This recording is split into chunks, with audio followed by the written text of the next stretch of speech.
Welcome to GK solution.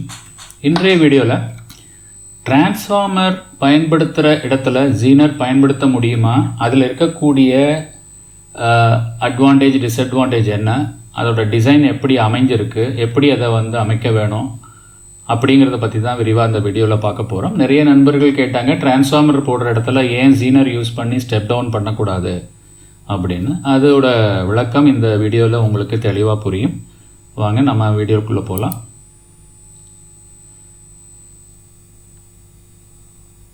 இப்போ நமக்கு ஜீனரோட விலை பார்த்தீங்கன்னா ரொம்ப கம்மி. டிரான்ஸ்ஃபார்மரில் காப்பர் எல்லாம் இருக்கும்போது விலை அதிகம். எல்லாருக்குமே அந்த ஒரு எண்ணம் இருக்கும், எளிதாக ஜீனர் ரெகுலேட்டட் வோல்டேஜ், நமக்கு என்ன வோல்டேஜ் கொடுக்குறோமோ அதே வோல்டேஜை மெயின்டைன் பண்ணும். டிரான்ஸ்ஃபார்மர் அப்படி இல்லை, இன்புட் என்ன கொடுக்குறோமோ அந்த இன்புட் வேரி ஆச்சுன்னா அவுட்புட்டும் வேரி ஆகிடும். ஓகேங்களா? ஸோ அப்போ நமக்கு ஜீனர் உபயோகப்படுத்துவது பல வகையில் நன்மை. ஆனால் ஏன் நம்ம அதை பயன்படுத்த மாட்டேங்கிறோம் அப்படிங்கிறது தான் இந்த வீடியோவில் பார்க்க போகிறோம். அதற்கு முன்னாடி அடிப்படை விளக்கம் எப்பொழுதும் போல் ஒரு ஓம்ஸ் லாவை பற்றி ஒரு ரெஃப்ரெஷ் பண்ணிக்கலாம். ஓம்ஸ் லாங்கிறது வோல்டேஜு, கரண்ட்டு, ஓம்ஸு. இது முந்தைய வீடியோவில் கூட இதை பற்றி பார்த்தோம். ஸோ இப்போ இதோட அமைப்பு இப்படி தான் இருக்கும். வோல்டேஜுங்கிறது அந்த கரண்ட்டை தள்ளக்கூடிய ஒரு உந்துதல் அழுத்தம். அந்த கரண்ட்டுங்கிறது அந்த கண்டக்டரில் பாஸ் ஆகக்கூடிய எலக்ட்ரான்ஸை கரண்ட்டுன்னு சொல்கிறோம். அதை நம்ம கட்டுப்படுத்தணும்னா இதை போல் நம்ம பாதையை குறுகினோம்னா நமக்கு அதோட போகக்கூடிய கரண்ட்டை நம்ம கட்டுப்படுத்தலாம். அதை கட்டுப்படுத்த பயன்படுத்தக்கூடிய பொருள் ரெசிஸ்டன்ஸ்.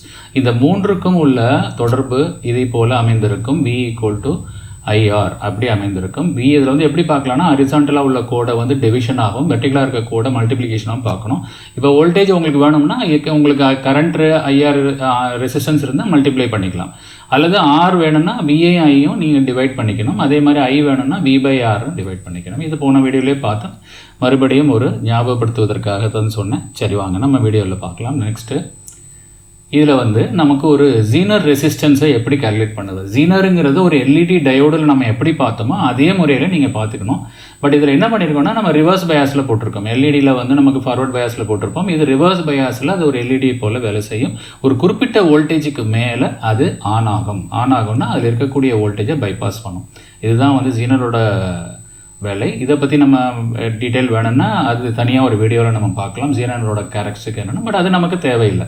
எல்லாருக்கும் தெரியும் ஜீனரோட வேலை என்னென்னா, அதில் குறிப்பிட்டிருக்கக்கூடிய வோல்டேஜ் இப்போ 12 வோல்ட்டுன்னா 12 வோல்ட்டுக்கு மேலே வரும் பொழுது அதிகமான 1 வோல்ட்டோ 2 வோல்ட்டோ அந்த வோல்ட்டை மட்டும் இதில் பைபாஸ் பண்ணி இதில் மெயின்டைன் பண்ணிகிட்டே இருக்கும். 12 வோல்ட்டை மெயின்டைன் பண்ணிகிட்டே இருக்கும்.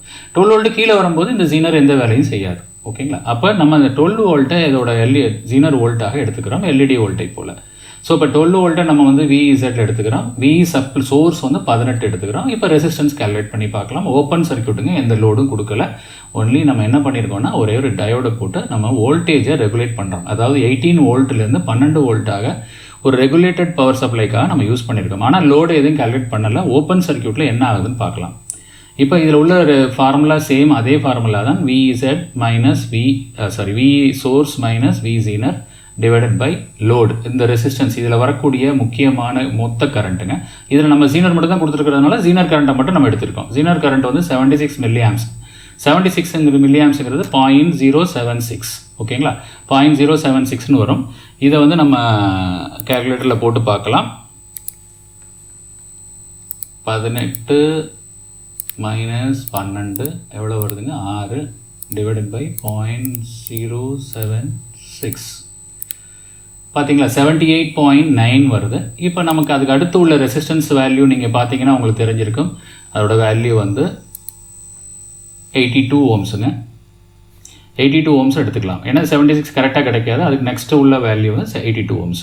ஓகேங்க. இப்போ 82 ஓம்ஸுக்கு நம்ம வாட்டேஜ் நீங்கள் கால்குலேட் பண்ணிக்கலாம். வாட்டேஜ் ரொம்ப எளிது தான். அது நமக்கு வியும் இருக்குது, ஐயும் இருக்கிறதுனால V × I நம்ம மல்டிப்ளை பண்ணிக்கலாம். இல்லை I²R போட்டுக்கங்க. அது ரெசிஸ்டன்ஸ்க்கு வேணும்னா I²R.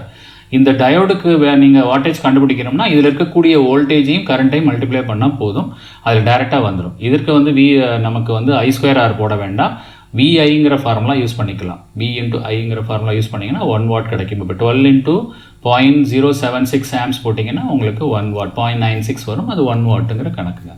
ஓகேங்க. இப்போ இது உங்களுக்கு புரிந்திருக்கும். இப்போ பார்த்தீங்கன்னா அடுத்தது நம்ம இதில் ஒரு லோடு கொடுத்து பார்க்கலாங்க. லோடு கொடுக்கும்போது என்ன நடக்குது பாருங்கள். இதில் ஒரு லோடு கொடுத்துருக்கோம், 12 வோல்ட்டு 1 ஆம்ஸு அப்படிங்கிற லோடை கொடுத்துருக்குறோம். ஸோ இப்போ இந்த 1 ஆம்ப்ஸுங்கிற லோடு கொடுக்கும்போது இந்த ரெசிஸ்டருக்கு 2 இது பேரலில் வரும்போது கரண்ட்டு பிரியுங்கிறது நமக்கு தெரியும். சீரிஸில் போகும்போது ஒரே கரண்ட் தான் போகும், பேரலாக வரும்போது அது பிரிஞ்சிடும். ஓகேங்களா? ஸோ அப்போ என்ன ஆகும்னா இதில் வரக்கூடிய டோட்டல் கரண்ட் பார்த்தீங்கன்னா ஜீனர் எடுக்கக்கூடிய கரண்ட்டு ப்ளஸ் இந்த லோடு எடுக்கக்கூடிய கரண்ட். லோடோட கரண்ட் பார்த்தீங்கன்னா 1 ஆம்ப்ஸுங்க. ஏன்னா ஜீனர் வந்து 12 வோல்ட்டை மெயின்டைன் பண்ணுறதுனால ரெண்டுக்கும் 12 வோல்ட் தான். ஆனால் கரண்ட் பார்த்தீங்கன்னா இது 0.76க்கு மேலே எடுக்கக்கூடாது இல்லைங்களா? அதனால இது 76 மில்லி ஆம்ப்ஸ், இது 1 ஆம்ப்ஸ் எடுக்கும். இது ரெண்டையும் டோட்டல் பண்ணி நீங்கள் ரெசிஸ்டன்ஸ் கேல்குலேட் பண்ணணும். பார்க்கலாம் எவ்வளோ வருதுன்னு. இதில் பார்த்தீங்களா 18 - 12 கீழே வந்து 0.706 ப்ளஸ் 1 ஆம்ப்ஸை நம்ம ஆட் பண்ணியிருக்கோம். அதில் வரக்கூடிய ஆன்சர் பார்த்தீங்கன்னா 6.2 ஓம்ஸ். அதாவது இதை கீழே 5.8 என்னமோ வரும். அதோட மார்க்கெட்டில் அவைலபிள் ஓம்ஸ் பார்த்தீங்கன்னா 6.2 ஓம்ஸுங்க. 6.2 ஓம்ஸை நீங்கள் வந்து இதில் போட்டிங்கன்னா அதோட பவர் கேல்குலேட் பண்ணுறதுக்கு உங்களுக்கு முன்னாடியே ஃபார்முலா சொல்லியிருக்கேன், I²R. அதில் பண்ணிங்கன்னா 5 வாட்ஸ் வருதுங்க. அப்போ ஒரு லோடை நீங்கள் 1 ஆம்ப்ஸ் லோடு யூஸ் பண்ணணும்னா 5 வாட் ரெசிஸ்டன்ஸ் இதில் யூஸ் பண்ணால் தான் இதில் வேலை செய்ய முடியும். ஆனால் இது பிரச்சனை இல்லை. இப்போ நீங்கள் அழகாக டிசைன் பண்ணிட்டீங்க. இதே 1 வாட் ஜீனரை வச்சு அழகாக ஒரு லோடு 1 ஆம்ப்ஸ் லோடை நீங்கள் வந்து ரெகுலேட்டட் லோடு எடுத்துட்டீங்க. 18 வோல்ட்டு கொடுத்துட்ருக்கீங்க. ஆனால் இந்த 18 வோல்ட்டும் நிலையானதில்லை, லோடும் நிலையானதில்லை. லோடும் நீங்கள் மேறக்குறைய மாற்றிக்கிட்டே இருக்கும். அதே மாதிரி இதில் இருக்கக்கூடிய 18 வோல்ட்டும் வேரி ஆகிட்டே இருக்கும் இல்லைங்களா? அதற்காக தான் நம்ம ஜீனாட் போட்டு ரெகுலேட் பண்ணியிருக்கோம். ஓகேங்க. இப்போ நம்ம ஒரு எடுத்துக்காட்டுக்கு நம்ம வேரி ஆகிறதெல்லாம் பார்க்க வேண்டாம். நம்ம திடீர்னு இந்த ரெசிஸ்டன்ஸ் இந்த லோடு வந்து ஏதோ ஒரு காரணத்தால் துண்டித்து விட்டது. அதாவது வேலை செஞ்சுட்டு இருக்கிற வரை ஒரு பிரச்சனையும் இல்லை, அந்த ஜீனர் வந்து அழகாக அதை மெயின்டைன் பண்ணிகிட்டே இருக்கும். ஆனால் இந்த லோடு சடனாக ஏதோ ஒரு காரணத்தால் துண்டித்து விட்டது.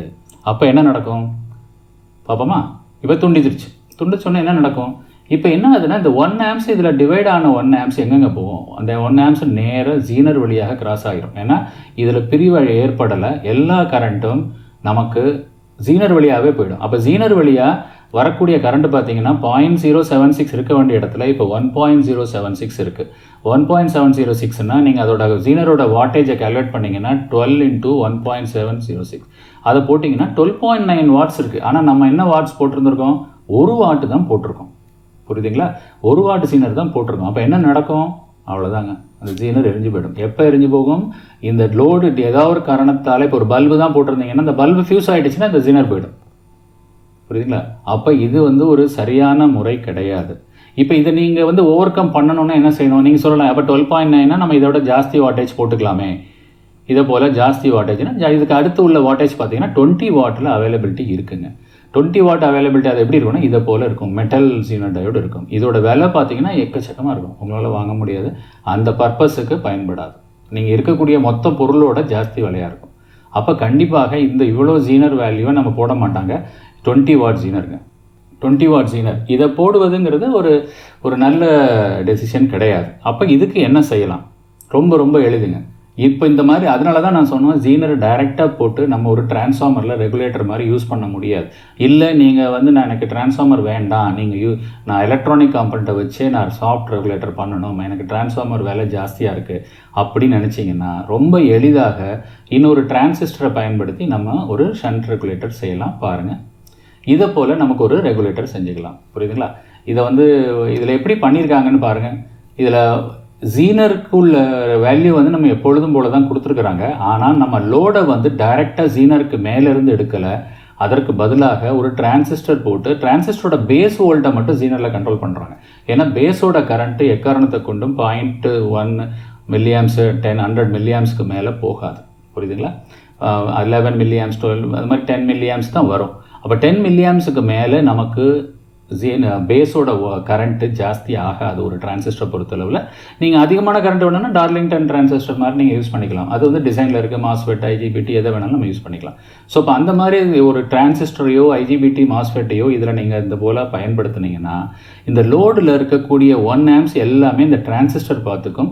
இந்த பேஸ் வோல்ட்டை மட்டும் நம்ம ரெகுலேட் பண்ணால் போதும். இதை ரொம்ப எளிதாக நம்ம பாருங்கள், இப்போ 1 வாட்டு போட்டாலே போதும். இப்போ பார்த்தீங்கன்னா 1 வாட்டு அதுவே போதும். நீங்கள் மேலே இருக்கக்கூடிய ரெசிஸ்டன்ஸ் கூட 1 வாட் போட்டால் போதும், 5 வாட்டெல்லாம் தேவையில்லை. பேஸோட வோல்டேஜை மட்டும் தான் ரெகுலேட் பண்ணிகிட்டு இருக்கோம். அதனால் இது வந்து ரொம்ப எளிதாக இந்த சர்க்யூட்டை நம்மளால் அமைச்சிட முடியும். இப்போ நீங்கள் வோல்டேஜ் ரிமூவ் பண்ணால் கூட இந்த டிரான்சிஸ்டரோடு தான் அது ஸ்டாப் ஆகிருக்குமே ஒழிய இதில் எதுவுமே ஓவர்லோடு ஆகாது. ஸோ இப்போ இதுதாங்க வந்து ஒரு ஜீனர் டயோடை பயன்படுத்தக்கூடிய முறை. இன்னும் நிறைய மாடல், நிறைய சர்க்யூட் சேஃப்டியில் கொடுத்துருக்குறாங்க. நான் ரொம்ப எளிமையான உங்களுக்கு புரிகிறதுக்காக ஒரு சிம்பிளாக ஒரு ஷன்ட் ரெகுலேட்டர்ஸ் கொடுத்துருக்குறேன். இதை நீங்கள் எளிதாக பாருங்கள். இந்த மாதிரி ஒரு ரெகுலேட்டர்ஸ் நம்ம ஈஸியாக அமைச்சிக்கலாம். டிரான்ஸ்ஃபார்மர் இல்லாமலே கூட நம்ம செய்ய முடியும். புரியுதுங்களா? ஸோ கண்டிப்பாக இந்த வீடியோவில் அந்த ஒரு நண்பர் ரொம்ப டவுட் இருந்தது, ஏன் ஜீனர் டயோடு யூஸ் பண்ணக்கூடாதுன்னு பல தடவை கேட்டிருக்காரு. அவருக்கு இந்த வீடியோ ஒரு உபயோகரமான வீடியோவாக அமைஞ்சிருக்கும்னு நம்புகிறேன். உங்களுக்கும் என்ன எந்த அளவுக்கு இது பயன்படுதுங்கிறது உங்களால் நீங்கள் ஃபீட்பேக்கில் கொடுங்க. கண்டினியூஸாக மானிட்டர் பண்ணுங்கள். இதை போல் சிறிய சிறிய டவுட்டு எனக்கு கமெண்ட்ஸில் கொடுத்த டவுட்ஸை நான் இதை போல் வீடியோவாக இப்போ வெளியிட்டு வரேன். கண்டினியூஸாக மானிட்டர் பண்ணுங்கள். இதை போல் இன்னொரு வீடியோவில் மறுபடியும் சந்திப்போம். தேங்க்ஸ் ஃபார் வாட்சிங்.